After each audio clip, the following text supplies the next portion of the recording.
జై శ్రీరామ్ అందరికీ నమస్కారం. వెల్కమ్ టు న్యూస్ అఖండ. నేను మీ కస్తూరి శ్రీధర్. మిత్రులారా, జూనియర్ వాజ్పేయిగా పేరు గడించినటువంటి ఒక వ్యక్తి ఈ ఫేక్ గాంధీ కుటుంబంతో చెడుగుడు ఆడుకున్నాడు. ఆయన ఎవరు, ఆయన ఏం మాట్లాడినాడు అనేది ఈ న్యూస్ ద్వారా మీకు చెప్పే ప్రయత్నం చేస్తా. న్యూస్ మాత్రం సూపర్ అంతే. పేరు చివర గాంధీ అన్న తోక ఒకరు తగిలించుకొని తామేదో గాంధీకి వారసులమని, శాంతి దూతలమని, స్వాతంత్రాన్ని తామే తీసుకొచ్చినామని, ఈ విషయంలో ఇంకెవరి పాత్ర లేదన్నట్టుగా ఈ ఫేక్ గాంధీ కుటుంబం వార్ యాక్షన్ అయితే చేస్తూ ఉంటుంది. తెలుసు కదా మీకు కూడా.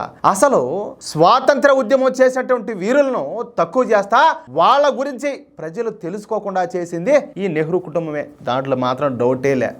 నేను ఓపెన్గా అడుగుతున్నాయా, ఎంతమంది స్వాతంత్ర వీరుల గురించి తెలుసు మనకు? ఒకసారి ఆలోచించండి.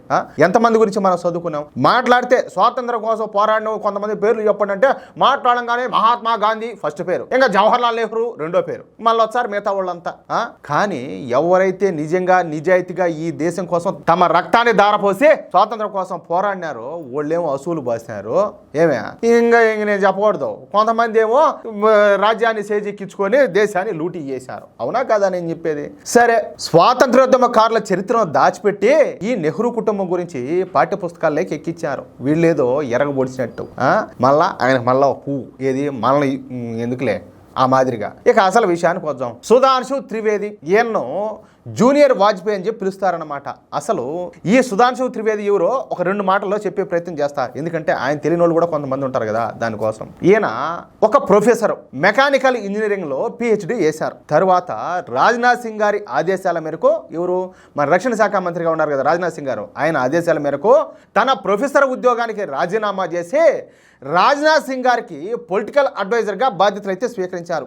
అప్పటి నుంచే అధికారికంగా భారతీయ జనతా పార్టీలో జాయిన్ అయిపోయినారు.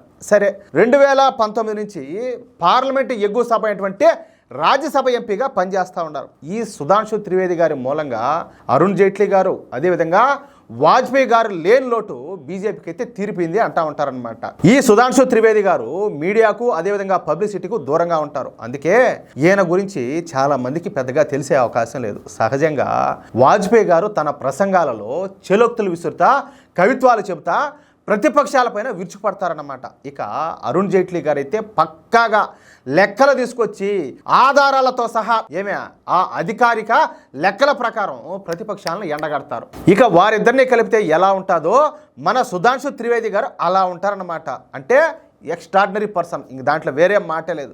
మనకు తెలియని విషయం ఏంటంటే ఇన్నాళ్ళు కూడా రాజ్యసభలో కాంగ్రెస్ పార్టీను, ఇతర విపక్షాలను ప్రధానంగా ఫేస్ చేసింది మన సుధాంశు త్రివేది గారేనంట.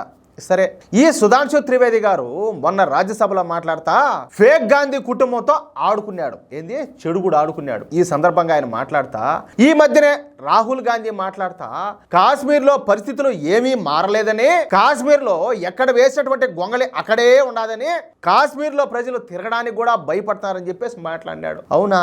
ముందా మీ పాలన ఉన్నప్పుడు దశాబ్దాల పాటు పరిపాలించింది కదా మీ పార్టీయే. మీ మొత్తాత, మీ నాయనమ్మ, మీ నాయన, తర్వాత వచ్చేసి మీ అమ్మగారి ఆధ్వర్యంలోనూ పార్టీ ఉన్నింది కదా సెంట్రల్ గవర్నమెంట్లో. అప్పుడంతా క్రికెట్ ఆడుతూ ఉన్నారా? టూరిస్టులు పోయి ఆడికి పోయా ఏం చేస్తా ఉన్నారు? అప్పుడు మీరేం చేశారు అంటాలే.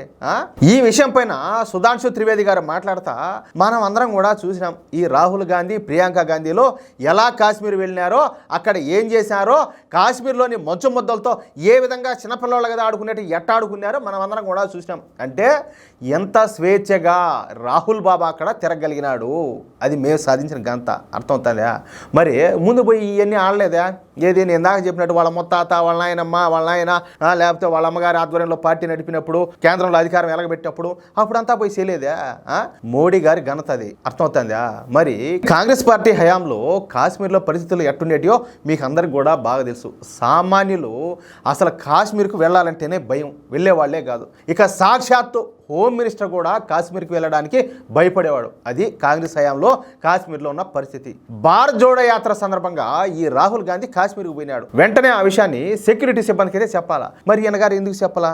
అసలు వాళ్ళు టెర్రరిస్టులు అన్న విషయం ఈ రాహుల్ బాబాకే ఎట్ట తెలిసింది అంటే రాహుల్ బాబా కళ్ళు తీవ్రవాదుల కోసం వెతుకులాడతాయన్నమాట. అంటే సుధాంశు త్రివేది గారు మాట్లాడేది అదేదో పచ్చకాయలు ఉన్న వాళ్ళకు లోకం అంతా పచ్చ కనపడుతుంది అన్నట్టుగా ఇటువంటి కళ్ళున్న వాళ్ళకి తీవ్రవాదులు కూడా కనపడతారు. అది రాహుల్ గాంధీ పరిస్థితి అంటూ రాజ్యసభలో రాహుల్ గాంధీ కుటుంబంతో చెడుగుడు ఆడుకున్నాడు. మెల్లగా మాట్లాడితేనే బలమైన పంచులు ఇచ్చినాడు. మామూలు కూడా కాదు, కోలుకోలేనటువంటి పంచులు. లేకపోతే ఏంది ఇదంతా? ప్రధాన ప్రతిపక్ష నేత హోదా అంటే మామూలు విషయమా? దేశ ప్రజలకు ఒక దేవుడి మాదిరి కనిపించాలా? అరే అధికారంలో ఉన్నటువంటి పార్టీ స్పందించకపోయినా కూడా ఏమి మన ప్రతిపక్ష నాయకుడు ఉన్నాడు కదా, ప్రతిపక్ష పార్టీ ఉన్నాడు కదా, వాళ్ళు ఉన్నారు కదా మన వైపున పోరాడడానికి అని చెప్పేసి ప్రజలకు అటువంటి నమ్మకం కలగాల. అర్థమవుతుందా లేదా? అలాంటి నమ్మకం కలిగినప్పుడు ప్రజలు తప్పనిసరిగా ఆదరిస్తారు. కానీ వీళ్ళు ఎలాంటి వాళ్ళకి సపోర్ట్ చేస్తారంటే తీవ్రవాదులకు, సూడో సెక్యులర్లకు, దేశ వ్యతిరేక శక్తులకు, అదేవిధంగా ఈ దేశ మెజార్టీ అయినటువంటి హిందూ వ్యతిరేకులకు, ఇలాంటి వాళ్ళందరికీ కూడా సపోర్ట్ చేస్తారు. కాలమే వీటన్నిటికీ సరైన జవాబు అయితే ఇస్తుందని చెప్పేసి నా అభిప్రాయం. సరే, మీ అభిప్రాయం ఏందో తప్పనిసరిగా ఈ వీడియోకి సంబంధించి ఖచ్చితంగా కామెంట్ రూపంలో తెలియజేయండి. అలాగే మిత్రులారా, ఈ వీడియో మీకు నచ్చినట్లయితే తప్పనిసరిగా నలుగురికి షేర్ చేయండి. అలాగే ఇంతవరకు మీరు కనుక మన ఛానల్ని సబ్స్క్రైబ్ చేసుకున్నట్టయితే ప్రతి ఒక్కరు కూడా మన ఛానల్ని సబ్స్క్రైబ్ చేసుకోండి, సపోర్ట్ చేయండి ప్లీజ్. జై శ్రీరామ్.